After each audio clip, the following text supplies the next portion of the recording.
U.S. President Donald Trump, we don't know if the president right now is becoming a religious, a governor, a medical personnel, or he is the president of the United States because of his decisions that he is taking. At a bit of a crossroads after President Trump called for houses of worship to be allowed to reopen. But this question, even if services are held, will people fill the pews? Give us drinks first. This morning, the president's demand to reopen places of worship sparking praise and outrage. We would like to thank our president today. We don't have to gather in a building to be the church.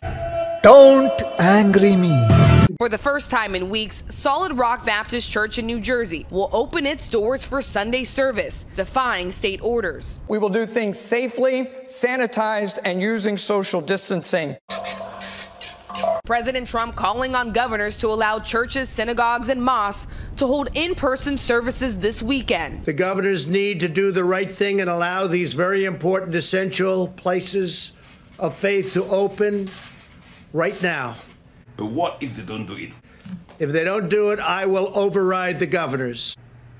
I wonder if he's got the powers to do that. It's unclear whether President Trump has the authority to do so. What is the CDC saying?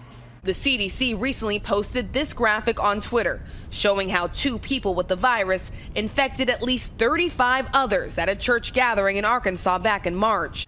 And what are the religious leaders saying about this situation? Now some religious leaders saying returning to worship in person could cost lives. The Bible says, thou shalt quarantine the leprous person. What's at risk is probably doing a bunch of funerals.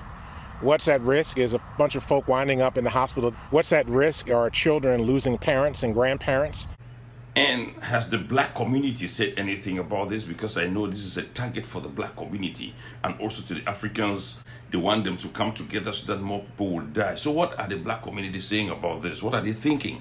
Black congregations are still reeling from losses. Bishop Douglas Wiley tested positive for COVID-19 himself. Rather than rushing back into a building, I think we need to take into account all of the factors, medical, social, economic. Tensions running high in some states. In California, more than 1,200 pastors say they plan to resume church with or without the state's permission on May 31st.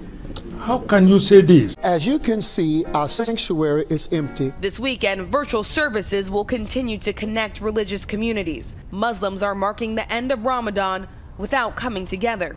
Anyways, let's listen to Dr. Todd. What is he going to tell us about this situation now that they are trying to bring people together and we know the risk of this COVID-19 coming together without maintaining the social distances. So Dr. Todd, what are you going to tell us about this? So it's important to recognize there have been outbreaks that have started in places of worship, so we have to take this seriously. If you can do the services outside where there's better ventilation, less likely to spread. If you're inside, perhaps limiting the number of congregants, maybe every other pew, and other things like the universal masking. Masking definitely decreases transmission, and try to avoid singing, at least in this first phase, because that may make the droplets go further than 6 feet. Okay, doctor, but what about the fact that people gathered in parks and beaches, coming around together with families, having parties like that? And do you think that is safe for the families to come together and then meeting others? What is your take on that?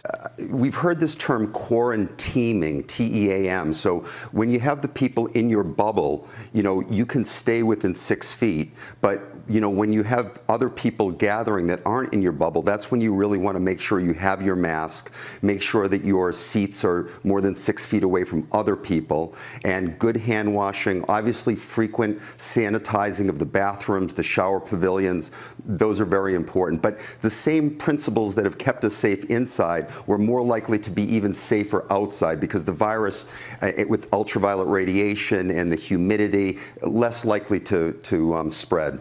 Well, thank you very much, doctor. And we all know now that going outside, going out there is at your own risk.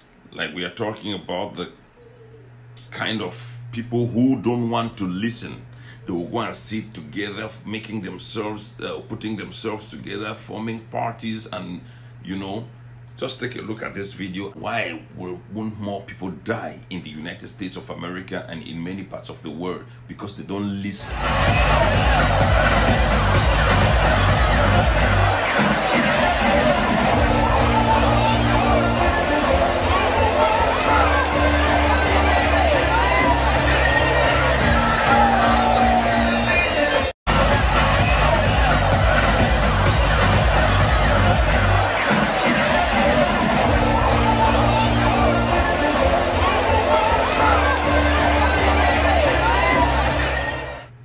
Thank you very much for those of you who have subscribed to this channel and being loyal to it. And thanks very much for those who just stopped by. But if you have not subscribed to this channel, then just